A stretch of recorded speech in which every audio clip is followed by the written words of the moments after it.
Ciao Beograde, kako ste vi? Ja sam stranac, ali živim ovdje, učim srpski i danas je moj rođendan. Hvala, hvala. Da, srećan sam, zato odlučio sam da sa vama govorim samo na srpskom. Samo srpskom. Da li si ti spremna? Ne brinite. Okay. Tough crowd. No, we're going to talk about DeFiScan for real. I just wanted to flex my Serbian. So in DeFi, we keep hearing about the same thing, where essentially assessing the decentralization stage of a protocol is, I used to say a full-time job. Now that we're actually doing it on a daily basis on a lot of protocol, I want to say it's several full-time jobs for several people. And it has real challenges. So I just wanted to give you a bit of context with this chart of TVL. And you have on there mapped the major traumatic event, let's say.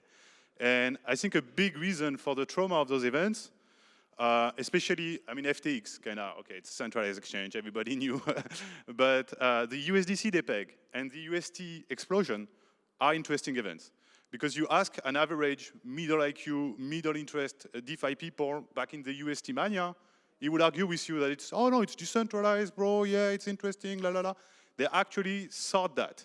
They didn't have a resource telling them, big red flag, no, this thing is absolutely stage 0 of decentralization, of development practice, of anything, makes zero economic sense. They didn't have trusted third party to conduct this kind of reviews and essentially give them the information. They could still decide to ignore it, but at least they could have had a decent third party resource to assess that.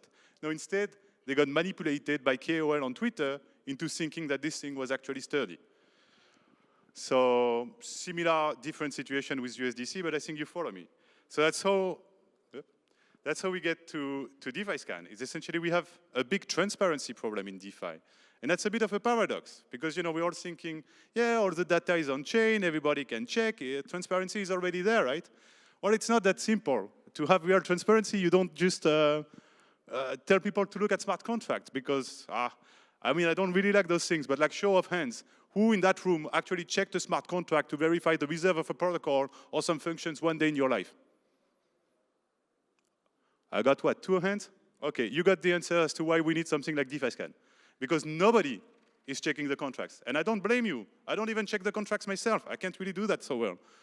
So essentially what we need is we need tools where you have a big proper birdie geek that went to check the contracts for you and then reported against a neutral framework where other birdie geeks can audit his assessment, and the normal people can essentially read those assessments, make decisions based on those assessments because they are peer-reviewed, they are neutral, and they are fact-based. So that is what we are doing at DeFiScan, and our main angle is the decentralization of protocol. So you have on screen essentially kind of the main questions that will be answered by a DeFiScan review.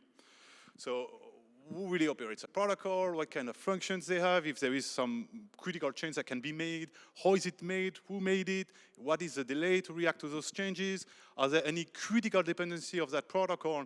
Does it mean that if you use that protocol, you're using other protocols or infrastructure without even knowing about it?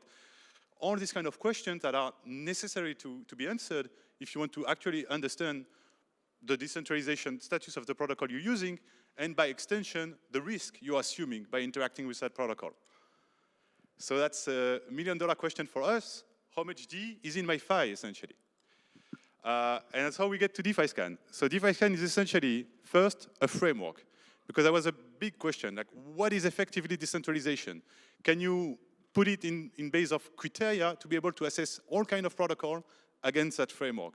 That took us almost a year to reach a proper framework, and it's still continuously improving. So it's a real challenge. Then there is a whole, let's say, less known dimension of DeFiScan that is just the tooling and the resources. So we analyze lots of contracts. We need to monitor the verification status. We need to understand the permission.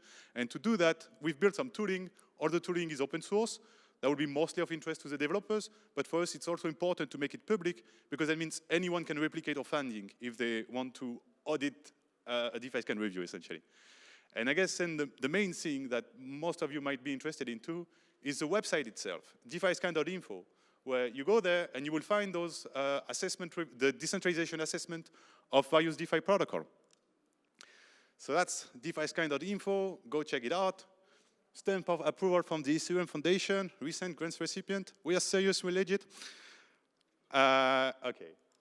So essentially, I want to tell you a bit more about the framework and how it works. So so far, we're following a logic similar to L2Bit. For those who know about L2Bit, they do essentially the same thing, but for layer 2s, we do it for DeFi protocols. So we have a dimension that is just a chain, and here, essentially, we mostly importing data from L2Bit to assess the decentralization of this chain, because that's not our job. The more interesting dimensions are the 4 others. So upgradability is literally what can change in the protocol, the extent of the logic that can be modified by various means. And it ranges from absolutely nothing will ever change, it's technically impossible, to the whole protocol can pretty much be completely changed into something different tomorrow. So the spectrum here is huge. Kind of linked to this upgradability question is the question of the exit window. So okay, there are some changes that can be made, more or less critical, and they can be made by a governance or multisig or whatever, but then if a change is made, how long do I have to react if I don't like that change? That's the exit window. Then you have a dimension of autonomy.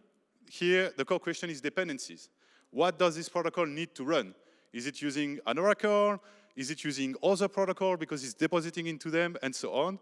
So the goal of this one is to help you understand the full risk scope, not just the protocol, but if you're on Avi, you're using Chainlink. Whether you like it or not, all price feed on Avi are Chainlink. You need to know that. And then you need to have some data on Chainlink to be able to properly assess Avi.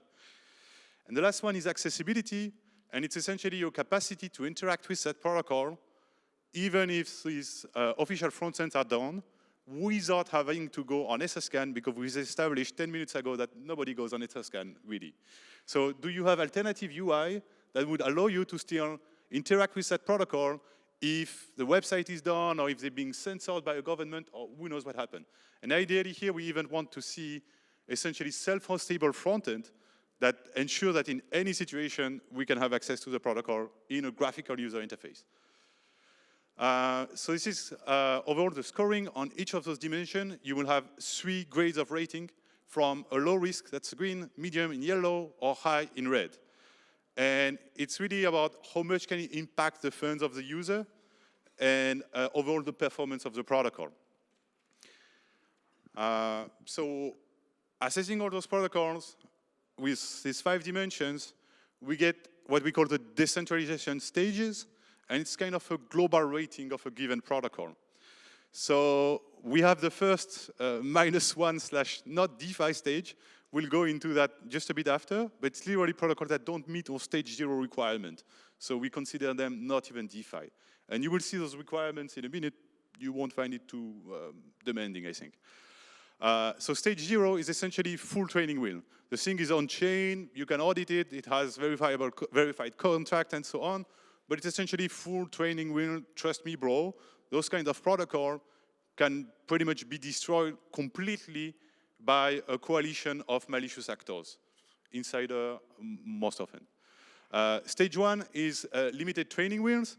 So here you still have some control mechanism. You might have some emergency multisig that can do some form of pausing, or that has an influence over the code changes.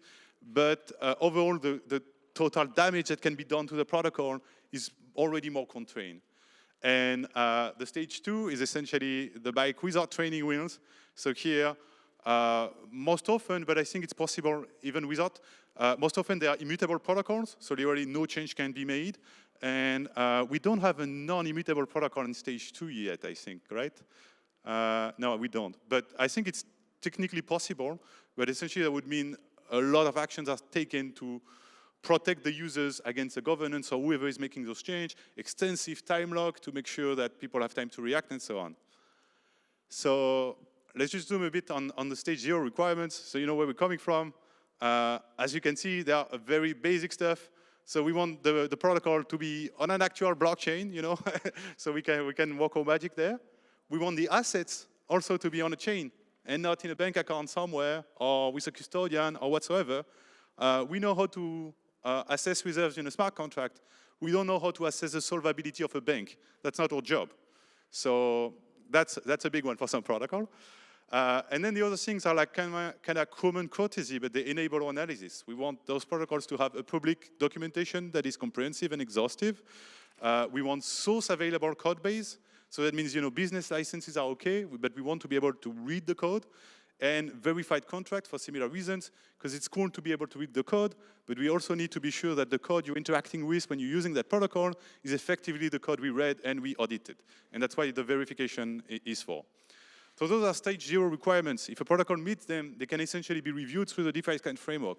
If they don't, they are non-stage 0, non-DeFi. And then we go up the stage of, up the requirements with the stage. So depending on the stage, we have different demands, essentially, but they're all against this logic of stage 0, full training wheel, stage 1, limited training wheels, stage 2, no training wheels. So it's very similar to L2-bit in that sense. So I think one dimension that is particularly interesting, and that's why I want to zoom on it now, and actually we just, today we merged Spark, so I'm missing Spark from that picture, but you can find it on DeFiScan.info, and Spark is a stage 0 as well. But yeah, I think this is a pretty interesting dimension of DeFiScan, where you can see here we have only lending protocols. Some are CDP, others are money market, but they all do the same thing. I come here with a collateral, I borrow something. So we are on similar use cases, again, different infrastructure between those CDPs, Liquidity, for instance, Maker, or the money market, Avi, or Morpho. But for the first time in DeFi history, if I may say it as such, you can actually assess those protocols against one another. And you might have seen, for instance, that Compound recently was looking for essentially an infrastructure provider to do some deployment. I don't even remember the chain. I think it was Polygon or something like that, whatever. And they went with Morpho. And people were confused. Why Morpho? Why not Aave? Well, I don't know. I wasn't in those discussions. But with what you're seeing here, maybe you have an element of answer. So that's one of the cool dimensions of DeFiScan. You can compare protocol within a given vertical, but you can also compare the decentralization of protocols that are not even in the same vertical. You can compare Uniswap decentralization against Avi, for instance. So just to zoom in a clean example, Liquidity. So this one is pretty interesting because you're with a fully immutable protocol. And so that means in terms of upgradability, well, nothing can be upgraded. So low risk there, definitely. Literally risk 0, even if we had it. An exit window, well, nothing can be upgraded. So I don't need to worry about the time I have to react to the changes because there are no changes. So again, low here. For the chain, it's on Ethereum mainnet. That's a low risk in our book. Another green. And then the autonomy, this is where it gets a bit more tricky because we're talking of a lending protocol. So usual suspect for a lending protocol are oracles. I need to know the price of the assets people are borrowing against. And in the case of Liquidity, they get a low because they have a dual oracle structure with a fallback logic between the two. So they manage to avoid having a critical dependency to one oracle thanks to that redundancy, and that gives them the low score. And finally, in accessibility, I think we still do not talk about this enough, so I'm going to take a minute to give them kudos. Liquidity is literally one of the only protocols in the space that took an active endeavor to maximize the number of front-end available. On this day, there is about 50 to 60 different front-ends to access Liquidity on IPFS, on different kinds of technology, all around the world, and they achieve that by making the code of the front-end easily implementable by anyone, and by having an incentive program for front-end operators. So it's worth the kudos, but essentially they get a very nice score in accessibility as well. You don't need to go as far to score a low risk in accessibility. A few front-ends and the code for people to run their front-end locally is enough, but Liquidity really went above and beyond on this one. So a big thing for us is, of course, the coverage of DeFiScan. So you might have went on DeFiScan info and you found 17, 18 protocols there now. Yeah, we're getting there, but still maybe you don't find your favorite, I don't know, Pendle or Lido that you're using, but at least you're starting to have the big name now. You have Uniswap, you have Avi, you have Maker, you have Morpho. More and more are coming. So to this day, and this is not accounting for Spark, we're covering about 35% of the TVL in DeFi. Our objective is 90% by the end of the year. And at the current pace, we are well on track to reach that point. Don't look at me like that, Eve. He's protocol reviewer at DeFiScan, and he's sweating hearing about those coverage objectives. So yeah, we actually have 16 or 17 now. Sorry, the slides are a few days old and we move fast. And in terms of team, it's essentially we have 2 full-time contributors on DeFiScan. And we have also the DeFiCollective that is helping out. So in total, about 6-7 people involved. For the reviews, the latest one we published that sparked a bit of debate was Avi in early May. And we followed up with the review of Maker and Morpho. And actually, the last on the one here is not Lido, as I just said, it's Spark. So now we have a pretty decent lending market coverage. I want to see there Euler and Fluid in the next few months. So we have all the big dogs, and you can actually understand what's happening on the lending front. One thing that is important about us is the framework is public, the tooling is public, and as much as possible, we want pretty much anyone who is capable, because it's a technical activity, we're not going to lie you about this, to submit reviews. Those reviews are going to be verified by your team, of course, but we like to have a collaborative approach as much as possible. And so the reviews that are submitted can either come from the teams themselves that want to do this act of responsible self-disclosure about decentralization. Personally, I think every team should be wanting to do that, and I am a bit shocked that major players are not rushing to order to self-report and self-disclose, but everybody will form their own opinion on that. Anyway, we've designed the DeFiScan so that with their help or without their help, they will be reviewed. As simple as that. So we like to do it with the help of the project. If the project is not collaborative, we essentially force review them on our own resources and then reach out to them before publication to give them a chance to respond to the findings. So everything on DeFiScan is done with that endeavor. You have the details here. You'll find it also on DeFiScan.info, submit review. You have the same information. But if you're a bit geeky, you can look into it. We also have a bounty program, so you can earn up to $2,000 for submitting the review of a protocol. So definitely worth checking into. Yeah, those are the headlines. If you have some questions, I think we have some more time. So I'll hear from you. Hey. Thank you for the presentation. So basically, the fundamental, not feature, but specific of the software, that software must be upgradable because like time flies, new use cases like happening and so on. And you said like that stage 2, like ideal smart like DeFi application should not be upgradable, yes, by logical reasons.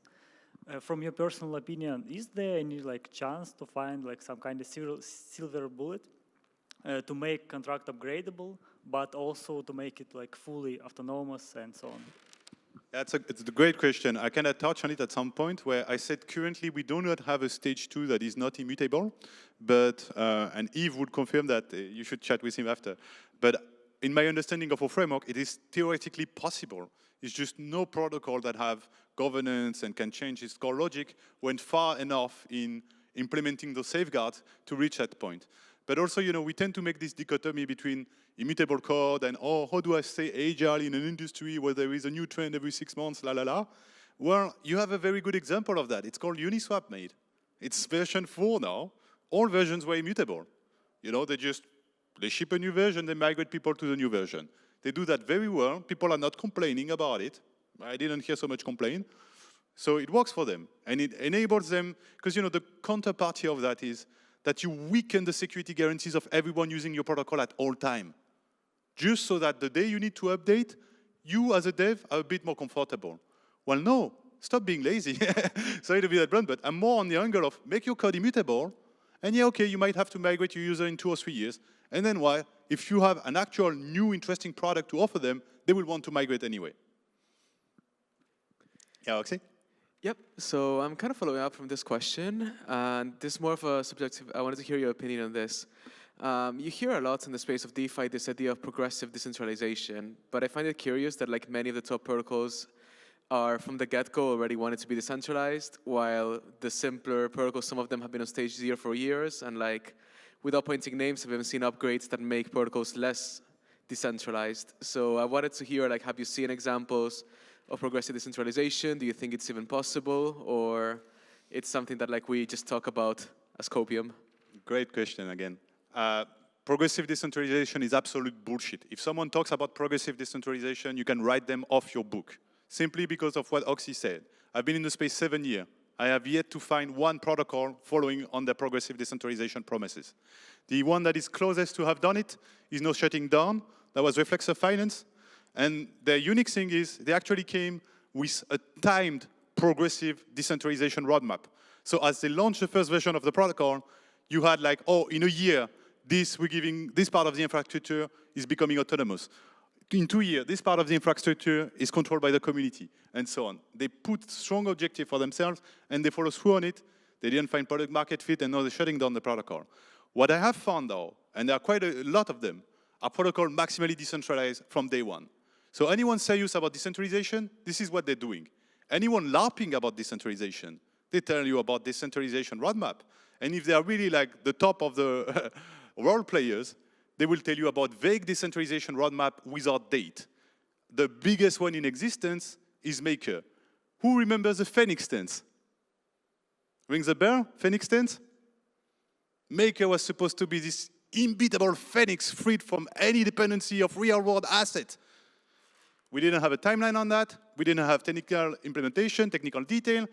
I think that was 4 years ago, the Phoenix plan. And when I saw the plan, it started from Pigeon, there was a middle step, and there was Phoenix. And I literally tweeted, Maker, forever Pigeon. Well, where is Maker today? Forever Pigeon stance. Pigeon stance is total dependency on real-world asset and trusted third party. That's the state of Maker today, and that's why it's a stage 0 on DeFiScan. When making the stages, we have to arbitrarily choose what matters. How is your process trying to find validation for the criteria you have for stages? How did you land on those, and how much support for those did you find before being comfortable to say that's it? Yeah, no, that's a good question too. It's indeed, you know, we are going for quantitative, on-chain observable stuff as much as possible. And that means we also have some blind spot. We're honest about it. For instance, we are really focused on the protocol. Who changes the protocol, permission, consequences for the users. But a lot of protocol, they have the governance changing those protocols. We assess that part, governance. We will tell you about the time lock and so on, the multi-sig setups that enforce the governance if needs to be. But one blind spot for us is we don't look at the governance token distribution. Maybe there is 80% of the voting power in the hand of essentially the same entity. And that's a pretty bad thing for decentralization. So we're not doing that now. But the good news is there is a project, name is slipping away from me, but you go on the DeFiCollective. Anti-capture, thank you, Yves. Yeah. Oh, I'm silly. That's you. Okay. So there are projects doing that, and that's really cool. And this is more on perspective. You know, we assess decentralizations of protocol, and we're happy to give a shout to people assessing on our blind spot on the sides for us that we're not doing, because we want. Ideally, my vision is, you know, it's not one DeFiScan. It's like 15 DeFiScans 3 years from now, where you have one where you can assess the decentralization of a liquid with stake token, for instance. You have another doing decentralization of governance assessment.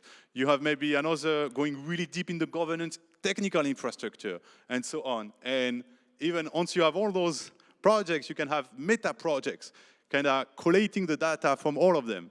So if you think about stablecoins, for instance, today, you can already do that with several of those information service provider, as I call them. So you take like a stablecoin like LUSD, you have development practice assessment on DeFi safety, you have an economic safety rating on Blue Chip, you have a decentralization assessment on DeFiScan, and you have others assessment. You could essentially score together and have a nice, all-comprehensive score around that stablecoin. And I think that's the end game for this kind of service like DeFiScan.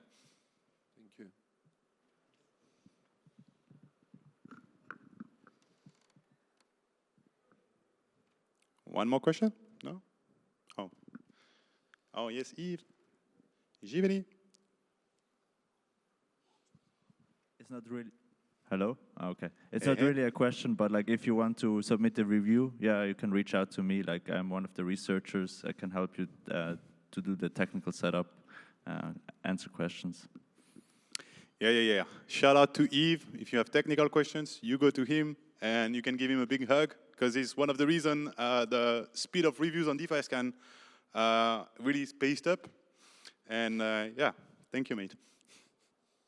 All right, I guess that will be it. Thank you all for your time, and see you around if you have more questions on DeFiScan.